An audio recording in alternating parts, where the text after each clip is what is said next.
Hello, YouTube. Happy Saturday.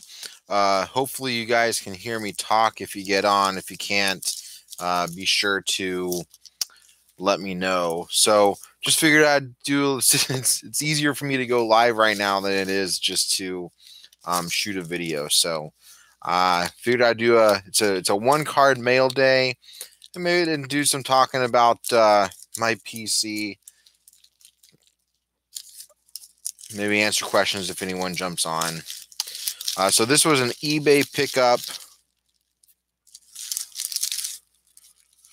Thought it was really kind of a cool card to get. I didn't have it in my PC yet, so pulled the trigger. Got it for super cheap. I think I paid $6 for it. But it is a, let's see, 1997 Leaf X-Axis die cut fractal matrix Mark McGwire.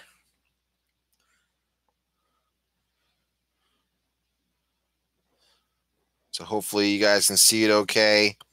Beautiful, beautiful card. Not serial numbered or anything, but they don't pop up as often as you would think they would.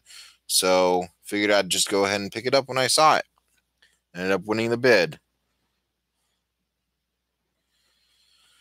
So what I wanted to talk about with my PC is just actually was talking about it on the Baseball Card Junkies TV page. Is that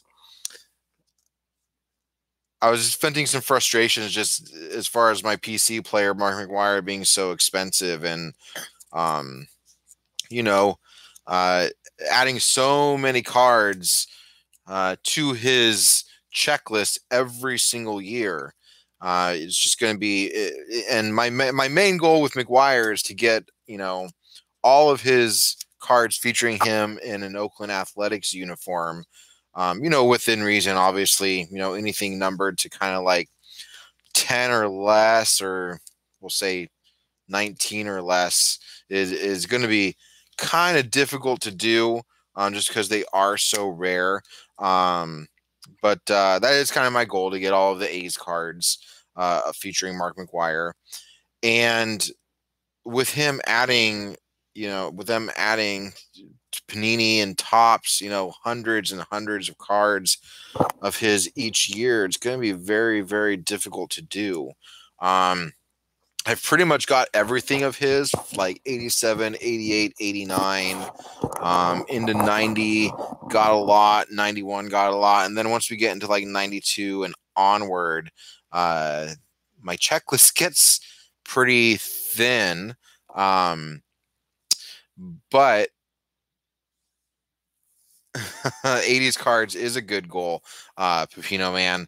I actually am planning on kind of updating my kind of non-Hall of Fame, non-500 home run club, yada yada, et cetera, and just like having an 80s and 90s cards PC, which is going to be a PSA graded 80s and 90s rookies, just like favorite players and guys that are never going to make the Hall of Fame, but like won MVPs or are part of the steroid era.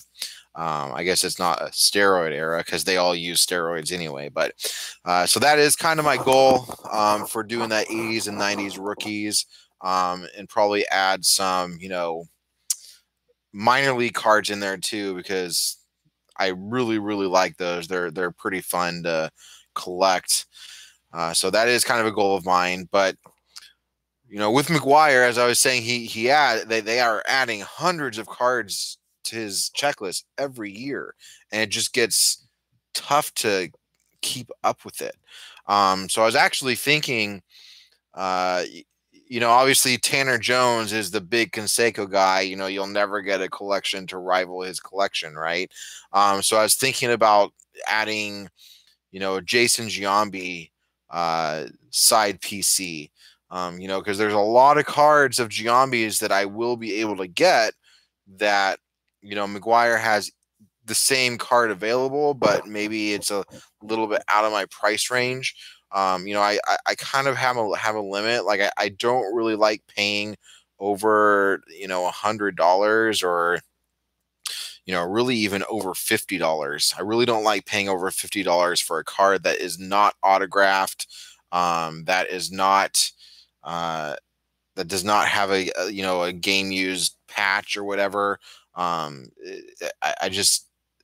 can't bring myself to do it a lot of the time. There are some cards, like the 93 Finest Refractor from McGwire that I paid, I think about $110 for. But that's like an epic card from the 90s. The 1990, I think it's 1997 Finest Gold Embossed Refractor. If I could find that, I'd probably pay. I'd pay definitely over $100 for that. Maybe even going up to a couple hundred, if it ever popped up, because it's such a rare card. But definitely thinking about creating that kind of side PC of Jason Giambi, just so I can kind of have a player checklist I actually have a small chance at completing. Yeah, definitely Finest were great in the 90s. So that's kind of my mission for my PC. And if you guys are just joining, this is the mail day that I opened earlier today, or just earlier when I started the video. 1997 Fractal Matrix X-axis die cut of Mark McGwire. I ended up picking that up for about $6, like $6.50 shipped or something like that. It was very inexpensive. Yeah, that'll probably go on Die Cut Wednesday for the 90s baseball card group next week. So if you guys have any questions, be happy to answer them, or anything you guys want to talk about. Nate and I are going to be doing a video later on this evening. I think it's going to be around 6 o'clock p.m. Pacific, 9 o'clock p.m. Eastern on a Saturday night for once. A live video. I won't diverge what we're going to be talking about, but I think you guys will like it. It'll be a fun video. Or divulge. I'll say divulge the information. Where are the live cuts? Which live cuts are you talking about, Pepino? Not quite sure which live cuts you're talking about. So yeah, I'm getting off work for the day.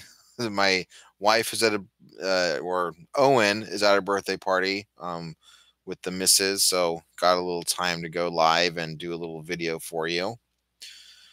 I'm also, 90s checklist for a Hall of Fame players, just base cards. That's going to be hard to do for, each individual player. I mean, really what you need to, are you Kevin Smith, are you just talking about the guys that played in the 90s? Or are you talking about every Hall of Famer that has a card in the 90s?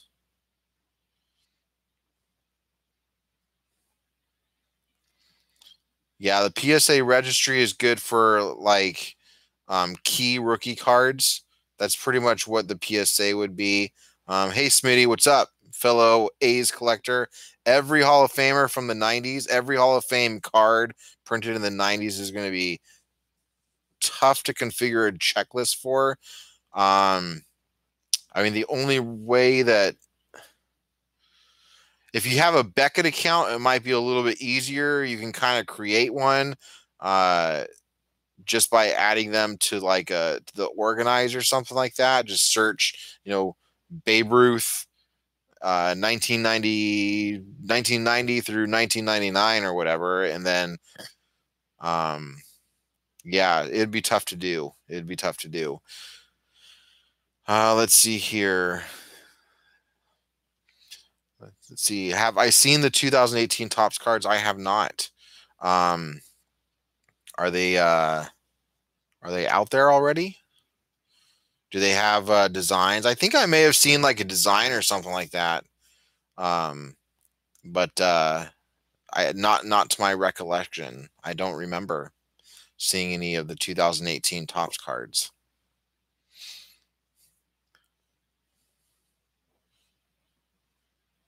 Yeah, there's definitely a lot of company. Well, you don't really get that bad in the 90s until like 1994, 95. That's where you start getting a lot of those different brands. We'll definitely have to check those out. Maybe we can do a video on that on Baseball Card Junkies. Our thoughts on the 2018 Topps releases or something like that. We'll do a little research and take a look at those. That's definitely something that would be good for Baseball Card Junkies. Topps bunt. So Topps bunt is kind of it's a little bit confusing because the Topps bunt you can buy. There's actual physical cards, but there's also digital cards. So the Topps bunt does have, paper real cards, but they also have digital cards. So you just got to be really careful about what you're buying if you're talking about going on eBay, because a lot of those are going to be the Topps bunt digital cards, but they do also make, like, they sell them in packs, Topps bunt packs, that you can use to, go on there and actually like upload them and play with them. I just got a text message from someone.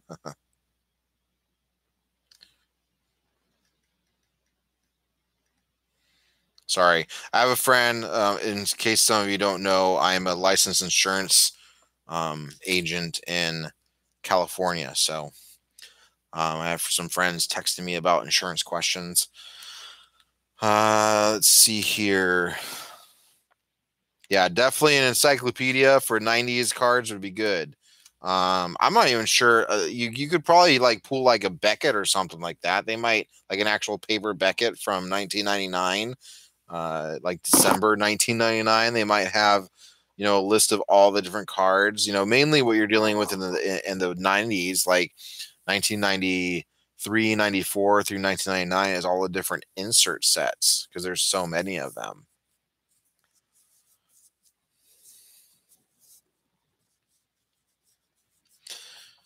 Yeah, Smitty. Nate and I definitely want to get out there and do like an interview with you just on your A's collection. Think that'd be fun. One of these days we're gonna make it. We're gonna make it a plan and get out there and do an episode with you. Let's see here. I don't use trading card database. Snoop 12922. I'm not sure if they actually do pricing of cards. I think it's just literally like a checklist on trading card database, right? You could probably do one on that there.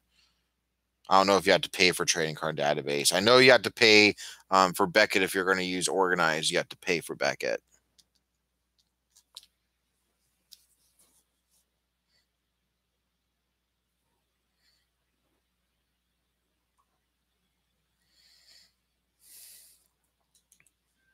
Oh, cool. Trading card database is free. Yeah, that'd be a good way to pull up all the base cards. The tough thing is the inserts again.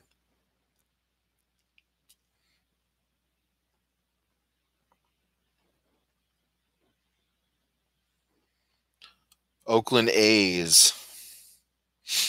So what's interesting? So like literally, like so in 2014 I almost jumped ship from the Oakland A's, man, when they dismantled the team.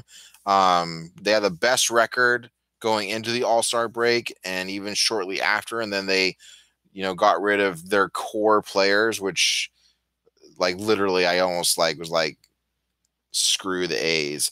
But they did.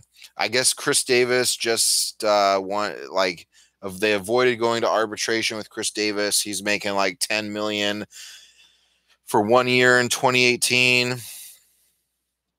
And I also read something about them, probably looking towards getting rid of him in the trade. At least the projections are that they'll get rid of Chris Davis before the trade deadline, which is kind of disappointing because, I mean, after you get rid of him, we got Ryan Healy, and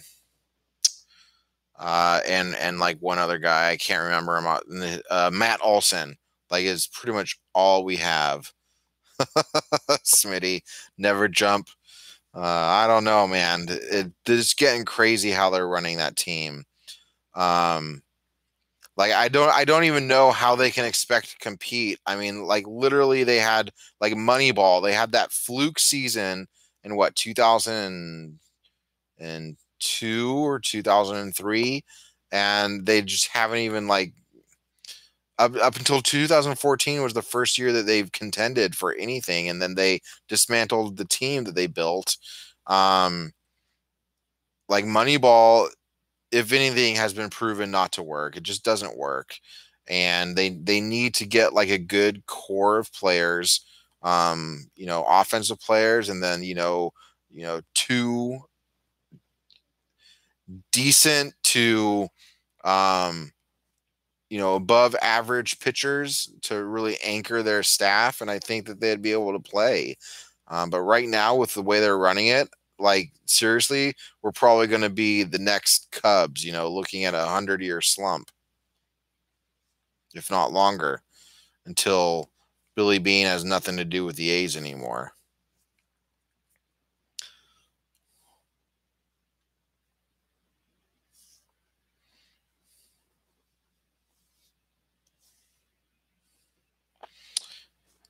Yeah, Matt Chapman probably going to win a Gold Glove. Chris Davis, I think they're going to make Chris Davis the full-time DH in 2018. So, I mean, he's going to hit 40-ish home runs, high 30s, low mid 40s.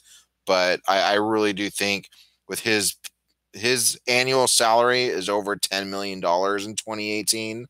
I really strongly feel that they're going to get rid of him before the trade deadline for the postseason.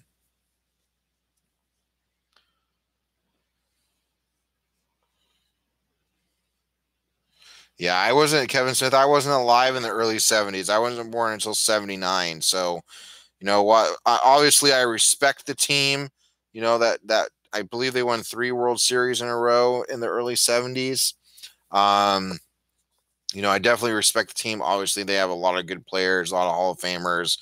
I do have them represented in my collection a little bit, but I don't really PC players that I never got to see play the game. For me personally, I mean, obviously you have the 500 home run club and 3,000 hit club and those clubs, which I do PC. But other than that, like I'm not ever going to have a huge Reggie Jackson PC just because, I never saw him play. He'll be in my 500 home run club collection, but I'll never see him. I never saw him play, so I'm never going to have a huge PC of him. Smitty, I really, really do hope that the A's are good this year. I really hope they are. Unfortunately, even if they are good, I think with their history of dismantling teams, that doesn't even mean that we're going to have the same team, shortly after the All-Star break as we did going into the All-Star break. Their history is not going for them. Let's put it that way.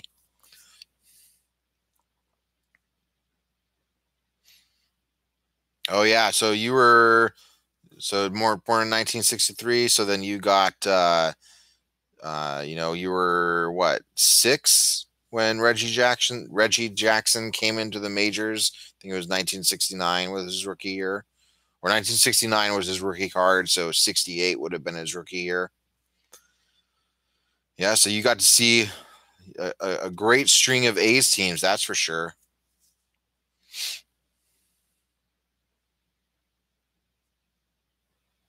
Yeah, it's funny. I have a pretty decent, amount of knowledge about the A's history. So, it's obviously I'm an A's fan because I know stuff about the A's from before I was even born.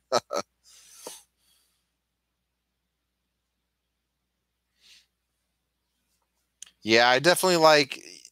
I mean, obviously you have guys like Jimmy Fox, who's in the 500 home run club. You have, I'm talking to Smitty now. You have um, Lefty Grove, who's a 300 game winner, I believe.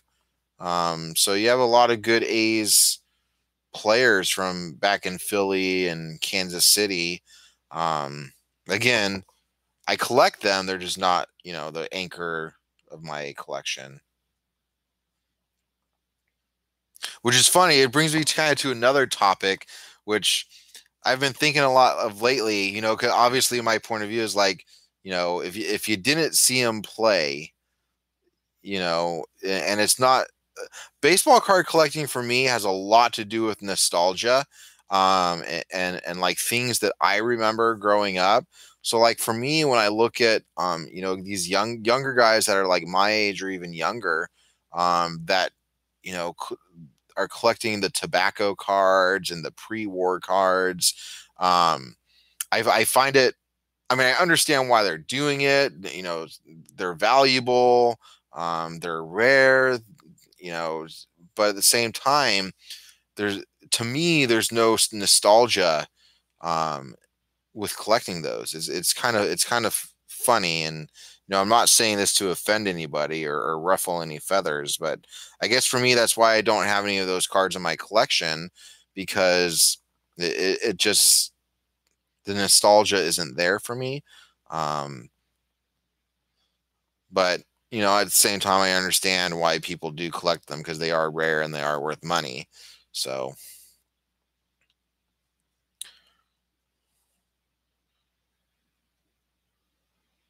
70s. Yeah, Yankee is in Oakland. Definitely kind of 70s were a good year to collect. A lot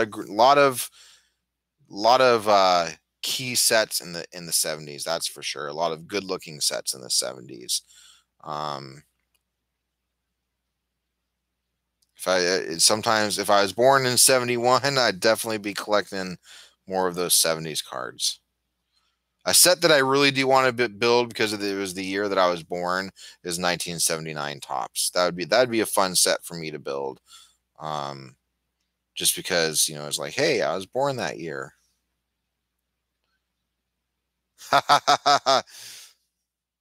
3 and 5 years. It'll be the only three that they get in a while. I gotta say, like, I don't hate on the Giants. I do like the Giants when they do well. I do root for them because ultimately, if it's a Bay Area team, I'm happy to see them succeed. But you know, I I don't know if I'd call that a I mean, is it a dynasty? If you look at the technical term of a dynasty, I guess it is. Why McGwire PC and not Canseco, Aaron? McGwire. Well, I liked both McGwire and Canseco growing up. Ultimately, I think what really kind of locked it in solid for me with McGwire is he is the all-time home run leader for the Oakland A's.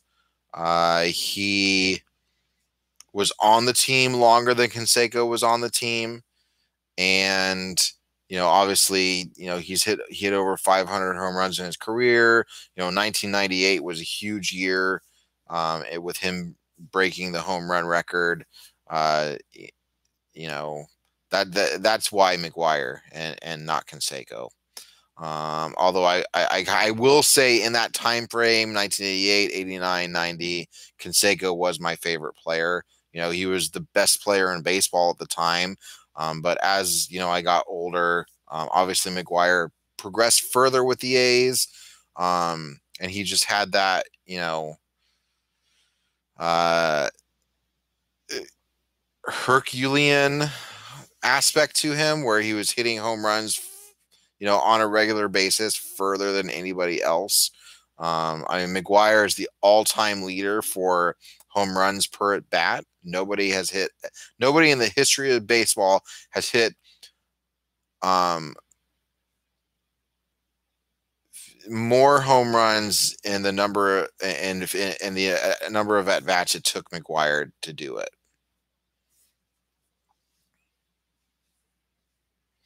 Yes, Smitty, that is true. McGwire pretty much wants nothing to do with Jose Canseco, from what I understand. That is the rumor that I'm hearing.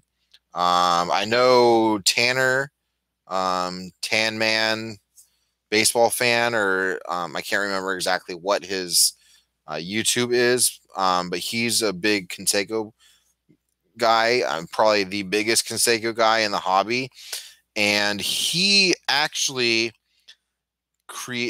created his own card that it was like one of those the clear, where the autograph is on the clear part or something like that.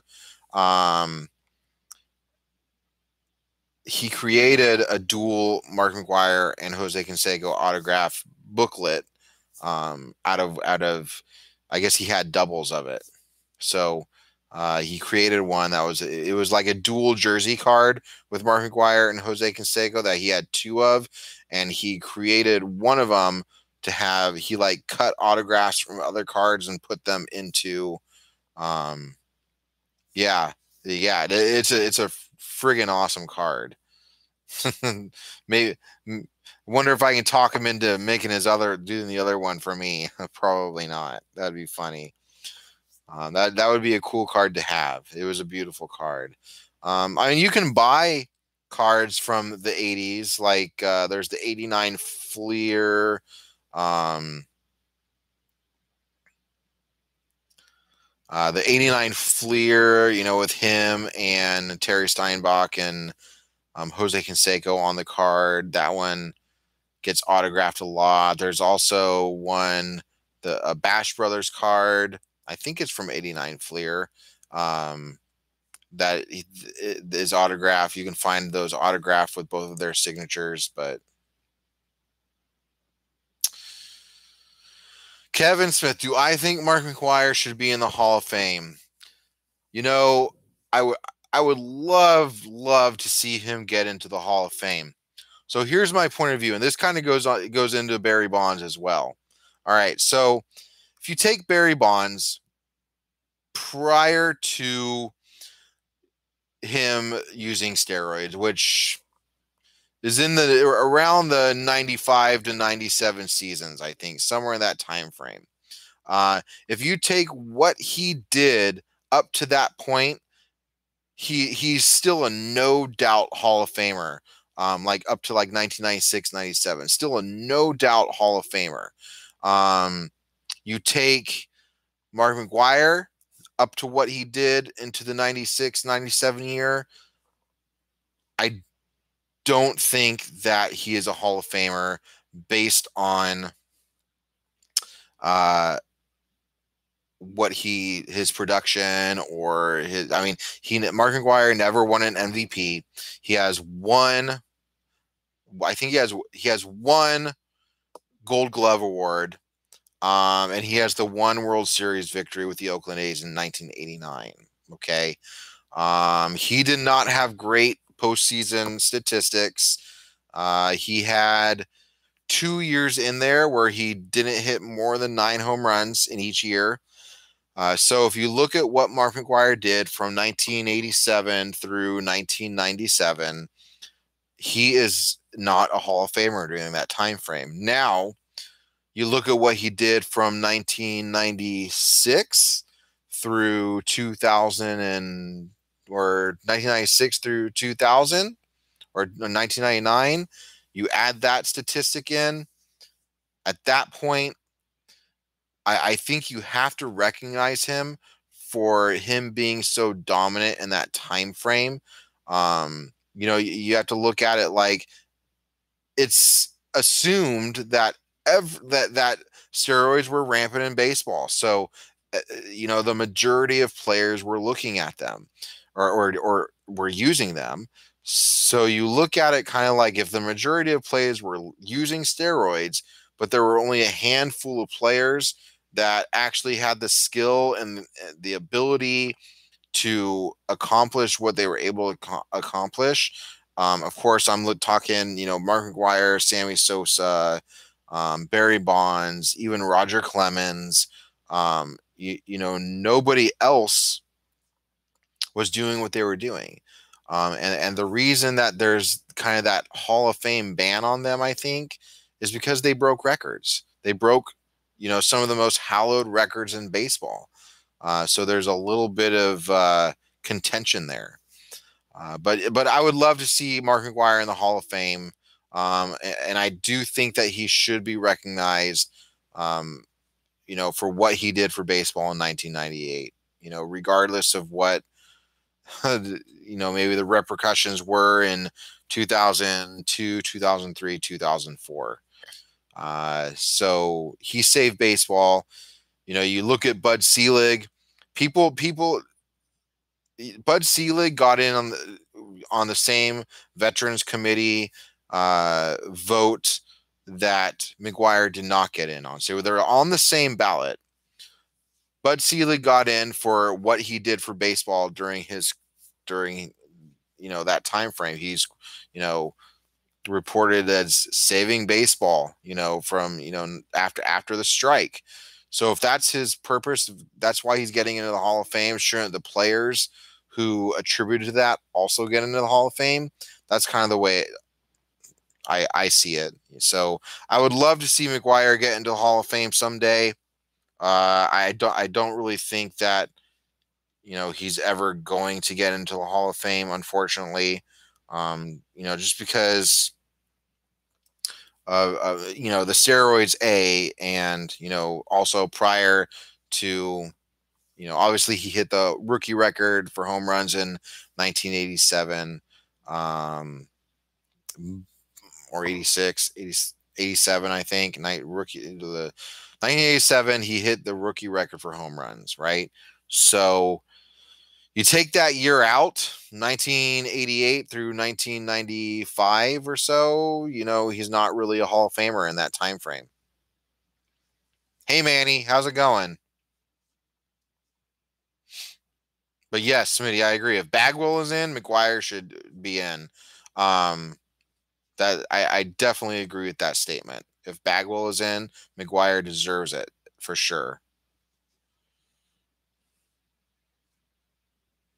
Timothy. All right. Well, thanks for jumping in. You'll want to tune in later on the Baseball Card Junkies, because we'll be going live later this evening.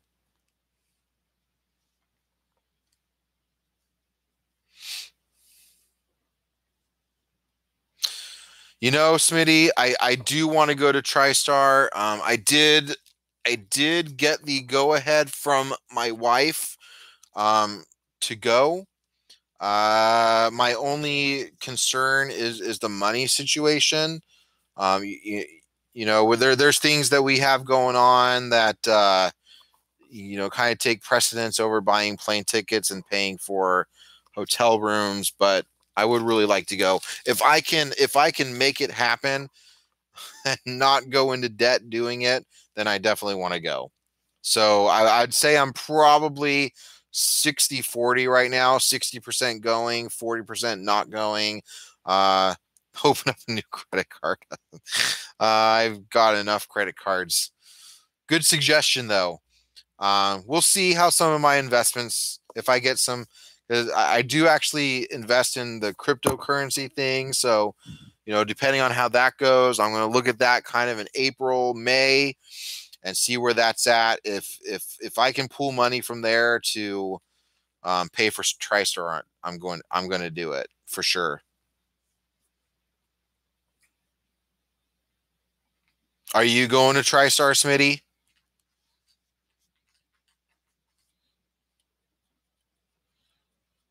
It's so weird having a conversation with somebody and me asking the question and then having to wait for the, oh yeah, nice, good. Yeah, definitely. I really want to go. Nate had a blast last year. It'd be fun to go. Be an awesome trip.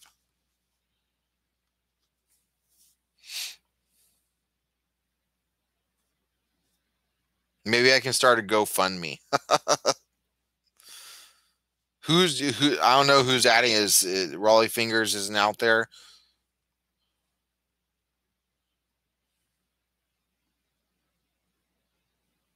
You should just ship it to his office and sign it. Pay for return shipping.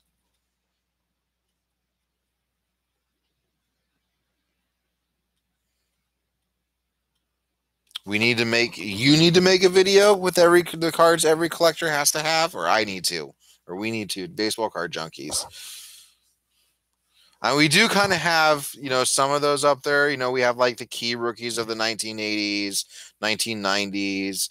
I think 2000s it gets a little convoluted because there's just so many people. Um, and also I'll tell you what I feel about that is because some of those cards that would be on that list that we think every collector has to have, are not within everybody's price budget. So, it's kind of excluding some people. So that's my only qualms about doing a video like that. But I can definitely see where there would be value in that video. Um, but at the same time, there would be cards for beginners. Yeah, just stuff like say, hey, focus on this kind of stuff. There'd be kind of some cool stuff on there, like like the 89 tops Greg Jeffries or the 88, what is it, 88 Fleer or 89 Fleer Greg Jeffries. There'd be a lot of cool cards on there. Simple cards, yeah. There'd be a lot of fun cards on there that we could do for sure. What are my thoughts on collecting players' last tops cards or any last cards? I mean, yeah, it's cool. Like, it's kind of cool to get the last card. That's tough to do. Are you talking like the last tops card from their playing days?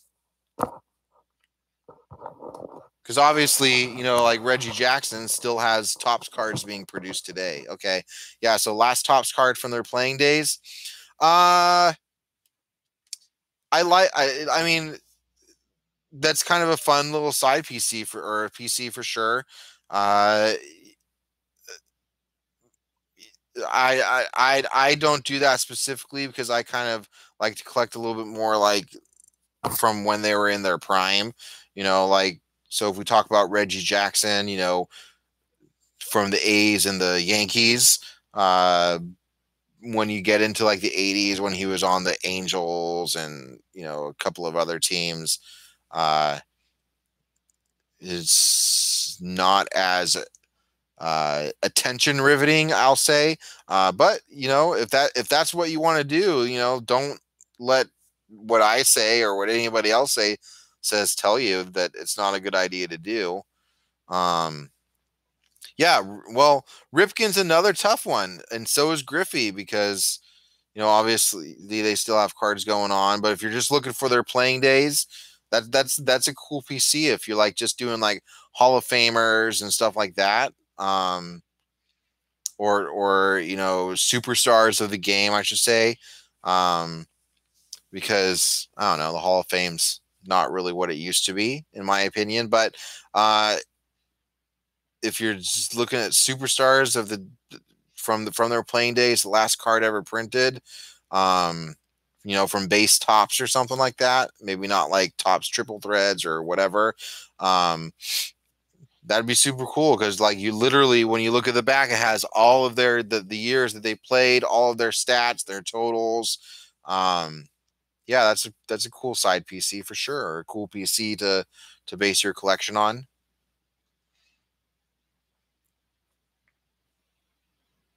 What would actually be really cool is if you like if you did autographs for that as well, because a lot of the times they have autographs available.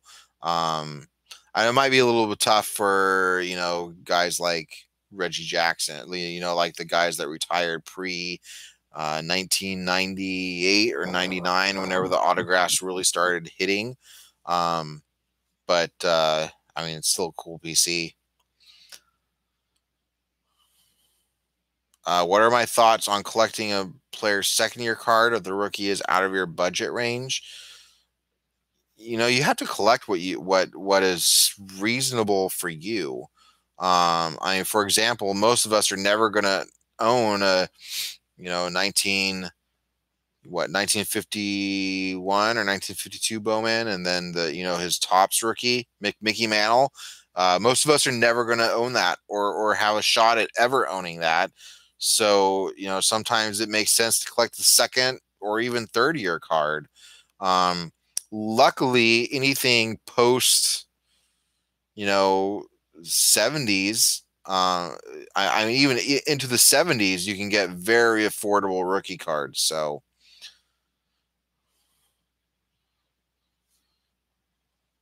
yeah, I mean, you got to collect what's within your budget for sure. Why do I say the Hall of Fame is not what it used to be? No Clemens, no McBonds, no McGwire. Pretty tough to get in still. Well, we're going to talk about this a little bit. This is actually going to be our video. We're going to do a live video on Baseball Card Junkies, and we're going to kind of talk about that. But I'll give a little sneak peek.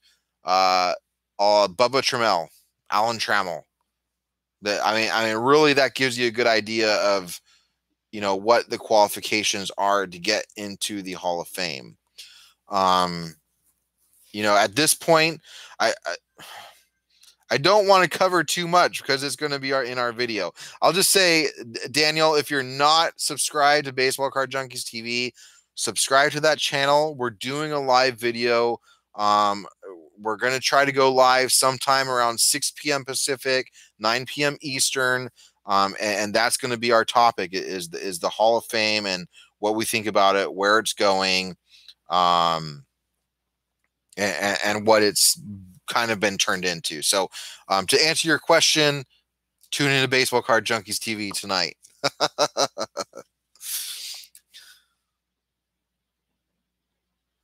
Baseball Card Junkies should be in the Hall of Fame. I agree, Smitty. Baseball Card Junkies, we should have our own plaque at the Baseball Hall of Fame. Yes, the Baseball Card Junkies live feed will be posted. Yeah, anything that we do that is like topical, we post our videos. So.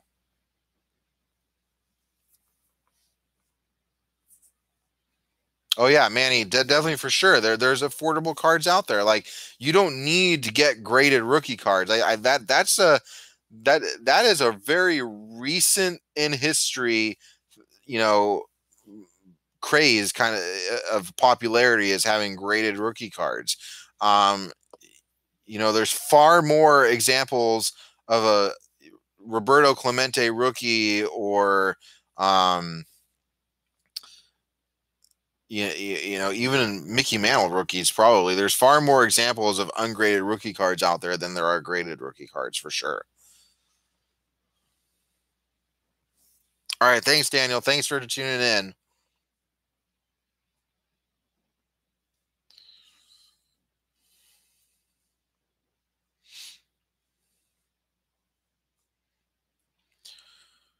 Let's see. Open a line of credit and buy that Mantle rookie. Hey, Smitty, you're really big on opening those lines of credit and credit cards. I'm already in debt. I don't need more debt.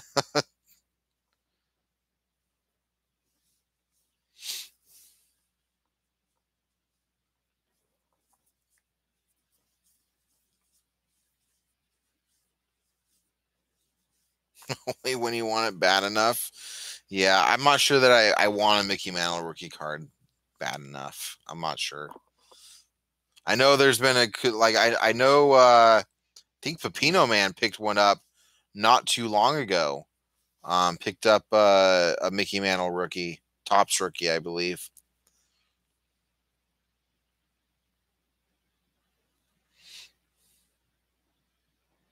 Oh, yeah, graded.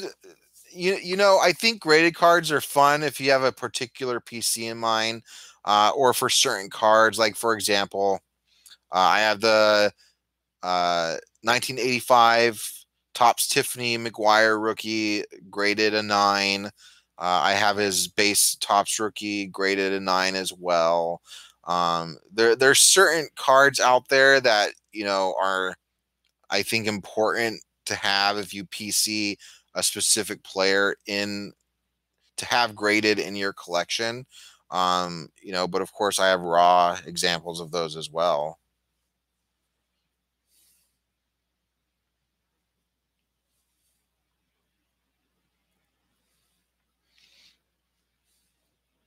Yeah, PC definitely has a lot to do with it. Um, and there's like little fun side stuff. Like I was telling them earlier, I want to start doing like an 80s and 90s stars PC, to just buying their like the graded rookie cards, like their key rookie cards, just to have that kind of fun side collection going. Because a lot of those guys have rookie cards that are basically binder cards, right? You look at guys like Albert Bell, who was a huge star in the 90s, but his rookies are all binder cards. Moises Alou is another one, pretty big 90s star, but all of his rookies are binder cards. They just don't have anything that have any value. So to me, it seems like a fun idea to build a PC for graded 80s and 90s stars.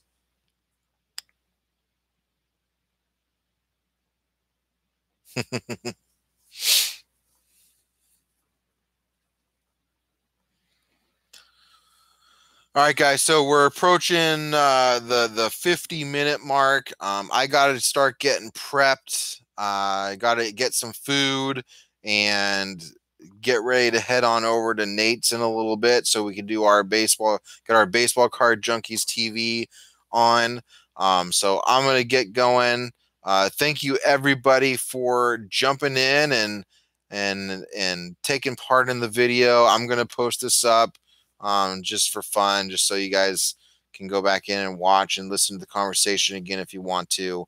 But thanks for watching, everyone, and jumping in on the chat and keeping me company while I talk your ears off. As always, collect what you guys want to collect. Keep the hobby going, and just have fun with it, everyone. Happy collecting.